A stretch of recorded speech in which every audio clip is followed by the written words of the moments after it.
As someone who barely animates and that has a mouse instead of a fancy crayon in order to animate, I figured that trying to use some of the most famous animation principles wouldn't be that hard. I never thought it would be as hard.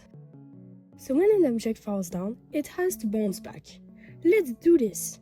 So here's the first frame with small holes in the hair of the character. Let's pretend it didn't exist. It was probably way easier said or imagined than done, because I know I won't be able to make this animation look as cool as I expected it to be. My first frames are just a disaster. After some time, my animation started to make sense, but it was a little bit choppy. And I was already at 12 frames per second, so I really needed to draw more frames in between the already existing frames. Now it finally looks like something, but the animation doesn't take the time to jump. When it does that, it just stretches and it's really ugly. So now I added a little stretch and squash to exaggerate the jumps. And in some of the frames, the character really looks like a pancake. I think that's why animation is so funny, because each frame looks really weird, but when everything plays together, nobody can see it because it's too fast. Now my character jumps a little more adequately. Now the animation is almost over, but when the character finally lands, in order to transform itself, it doesn't seem to jump, just to fly weirdly. Let's add some curves. After an hour and a half, here's the animation. I added some lines behind the character to make it look like it was falling, but it looks more like fireworks or something. This animation sucks. I'm ashamed of this. I never thought it would be as hard.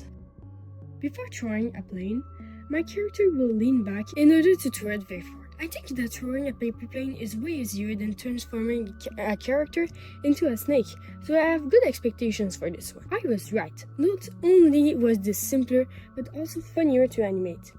I think the hardest part to draw is definitively hairs. Now this is missing something, so I will make the character fall forward after she threw the paper. It doesn't really give the effect I wanted it to give, but the character does follow a believable trajectory, so I suppose it's fine. Here's the final animation. I did really improve, right? Some individual frames in this animation look really epic, in my opinion.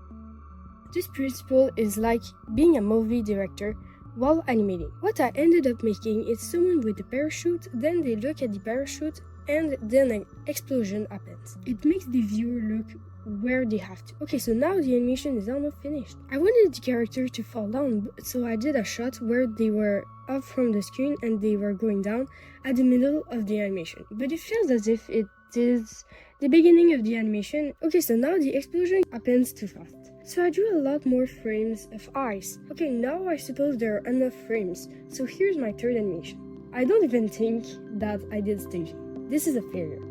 Right before the next animation, I thought it would be useful for me to learn how to lip sync to bring this mouth to life. Apparently, you can use one frame for each letter or each sound, but this is way more complicated than it needs to be, especially for a beginner like me. I will animate something very basic that I could use basically everywhere I want, and I won't worry whether the mouth perfectly matches the sound. That's called being efficient. Oh my god, that is so terrible.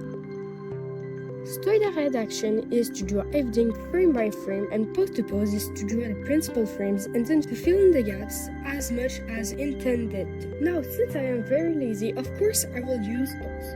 I will then make an animation about laziness. Okay, so secret here, in my animations before that, I was already using pose to pose because it is so productive. Now let's animate this. So my avatar is sleeping, her alarm rings, she turns it off, then she falls back to sleep. Okay, so now I've drawn the main frames, but we have a problem because I set my animation screen to be the length of a YouTube video, but I put the arm of the character on the right extremity of the screen, and despite that, there is still a blank space in the right. Time to add frames now. I think I'm very proud of this animation. Even though I would probably need to make its beginning slower, I really like the fact that the character really looks as if it is turning around as if it was 3D. Before the next animation, I have something to say. Now, most channels will probably say something like, comment, and subscribe, but I will do something different. In the future, in my long form videos, I will try to make an animation of the username of the people watching in the present moment. So if you want me to animate your username in the future, comment animate me right now down below. Secondary action is basically that there is the main action of the scene, but some actions are added here and there to emphasize the main action. For this, my main action will be that my character will pick up a strange book and will start to read it, but I will add secondary actions here and there, like that character being surprised of finding a book, and when they open the book, be like, I went in to complete the additional frames as usual. So here's my final animation. The timing is way better because it's way easier to understand what the character is doing. It actually starts to look like something. While making it, I was conscious that I wouldn't make a masterpiece, but I learned that everyone could animate what they want to, but it all depends on their standards. Free animation is possible, but not every high-quality animation is possible. Either way, animating is one thing, but animating for a YouTube video is another one. Don't forget to check out my video where I try to animate like Storytime animators.